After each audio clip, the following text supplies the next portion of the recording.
All right, listen, when I pulled the Chariot card this morning, I did not know what was about to happen apparently. But I just listened to a message that was beautiful about grounding and getting out in nature, and how a lot of us are like being pulled in that direction and wanting to also hold on to this like childlike part of us. Like, we don't want to lose that. Like, you don't actually lose your inner child. It's just we shove it down because we have so many responsibilities. And I have to take a drink of water.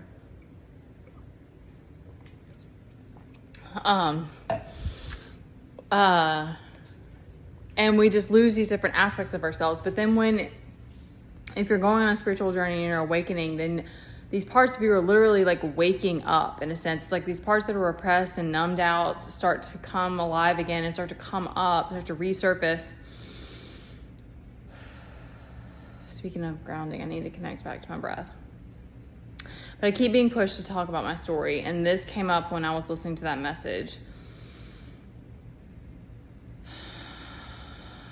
I don't know everyone's story of awakening, but we're all on a different journey.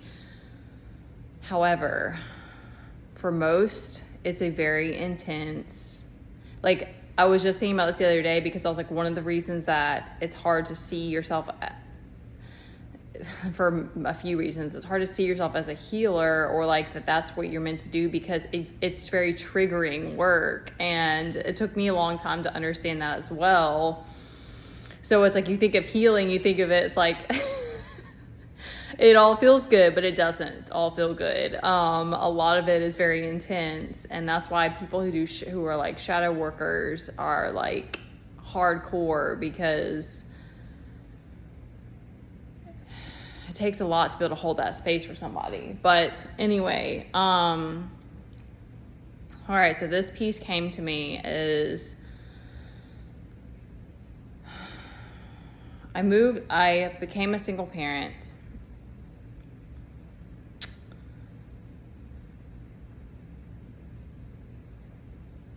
My ex we literally went separate ways. He chose work. He moved to a different state. I moved back home. I started working. I was doing something that I loved, teaching, but it was stressful doing it. I had Teddy with me when I was teaching classes, so it was a very stressful job. In a lot of ways. Okay, so I'm trying to piece it together. When I moved, he started having crazier behaviors. It's hard to remember everything. I just remember he stopped taking naps. That part was like wild, because it was like I moved home and he almost immediately, like within a couple of weeks, stopped taking naps, and he was only 2.5. 111. And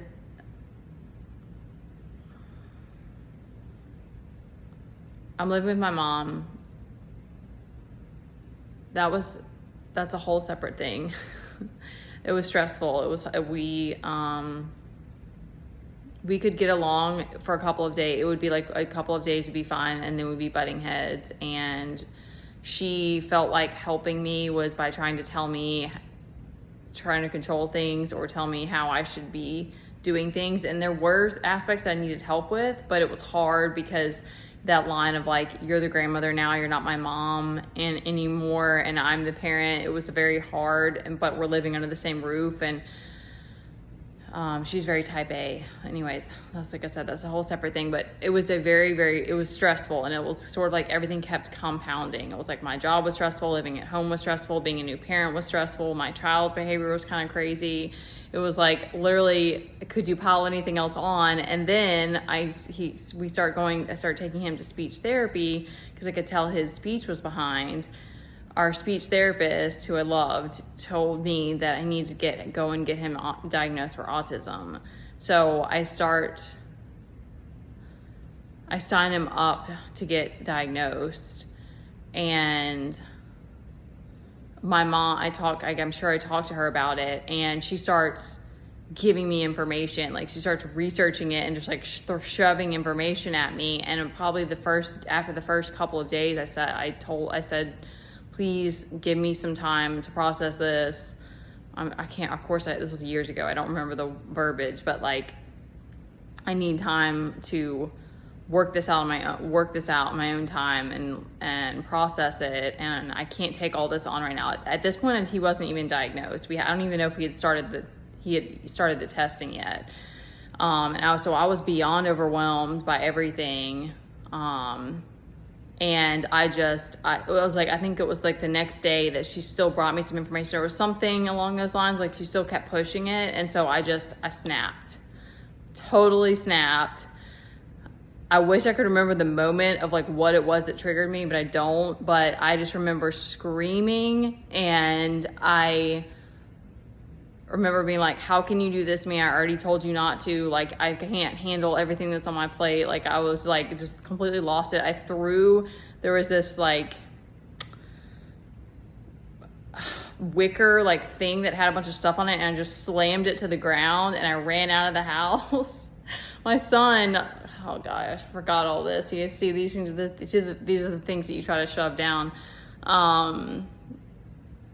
Was with my mom, and he was like screaming and crying, and my mom called my brother, and he came and talked to my mom first, and then he came out and talked to me, and he was very like mad at me about it, and was just like, you know, other single moms can figure it out, and like, you need to get your shit together, and like, I'm going to therapy, so you need, like, just was being the bully essentially. And I did, and I was like crying, and I hugged him, and he hugged me, but it was like I couldn't handle everything that was on my plate, and I'm losing my mind. And then I'll go back inside, and my mom's all on the defense, and there was more to it that goes on, but there were other times like that where I just like snapped. And I remember one time my mom saying like, I'm gonna go put you in an insane asylum. Just like, I don't know, as an off the cuff like threat, I guess. And I hope that other people's awakenings aren't as intense as mine was. And maybe one day I'll look back and understand why like so many things were put on me, and then why it happened the way it did. And then I thought, I started going to therapy, and I told my therapist, I was like, I think that I'm bipolar, and I never got diagnosed for anything. It was like both times I went to therapy, they were like, yeah, you're pretty level-headed, like you're okay. And it was very strange, because I was like, I mean, it wasn't like I wasn't having manic episodes all the time, and I wasn't having those kind of outbursts often, but the aggression has definitely been something that has been an ongoing like part of my healing. And I do think that there's some shadow aspects from childhood that I still haven't uncovered. But I wanted to speak on that because even now it's a little bit weird for me to talk about, but it's not nearly as like visceral. It's not as raw as it once was. But I think that the point of it is that it's like, if you are the black sheep and if you choose to awaken, and parts of it are very intense and difficult. And there's going to be people that don't understand. There's going to be people who cannot hold that space for you. And what's crazy is that I still made the mistake later of like hanging on to certain people that I knew weren't able to meet me in those depths and in my vulnerability and like all of that. But sometimes you need that reflection. Sometimes you need that reflected back to you later to reiterate to you, like, these aren't your people anymore. You know, like we outgrow these things. And that's hard, especially if you are a very family oriented person, or you feel like you're supposed to like help hold your family together, Don't do that. You're asking for torture. It's nobody's job to do that, not any one person. That's because it's energetic. It's like if you, I don't know, that's a separate thing. I can't speak on that right now.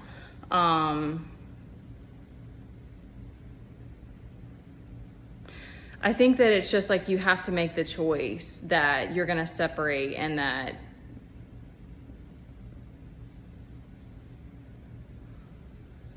if you want to heal and that's the path that you want to take, that's the path for you. And that, especially if the people and other people in your family, that was one of the things my brother was like, you guys need to go to family therapy. And my mom was like, I'm not going to therapy. And I was like, well, I am. I was like, I don't want to be hyperreactive and all of these things. So, you know, that's kind of how you know too, is that it's like if no one else in your family is trying to heal and grow with you, it's hard. The separation part is hard, but it gets easier over time of detaching from all of the physical and all of the people around you, because you know you're doing what you're meant to be doing and what's best for you and what's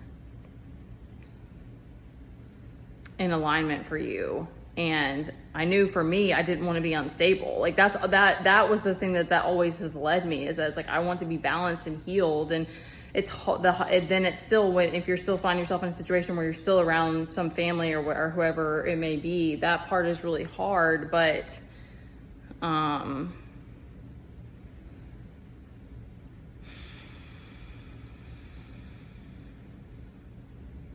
it's like you can't choose both. If you're choosing your growth and others are not choosing that, and you know that that's what you're meant for, then you have to just accept the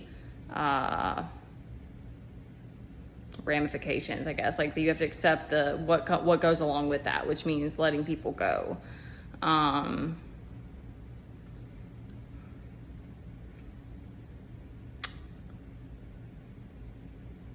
Yeah, I just think being grounded, it means so much more to me. And I'm still in this place of like, I don't have my soul trap around me, you know, but I just know that this is what I'm meant for. And meditation is huge. It really helps you to feel connected again. And even if you don't have people around you that you're connecting with, you can find that connection within. And that's,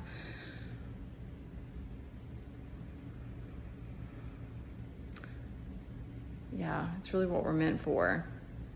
I'm getting spacey now.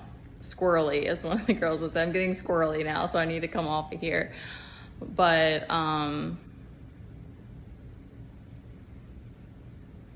yeah, that the separation can be hard. And I think that's for those of us who did care about our family and that sort of thing. And that separation part can be really intense and crazy.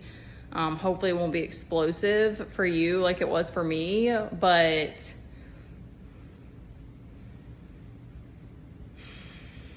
it's hard. I mean, I don't know. I'm trying to find like some like uplifting note about it, but I think that it's just the more that you separate, the more you follow your soul, the more you follow your heart and what feels good in your body, the easier it gets to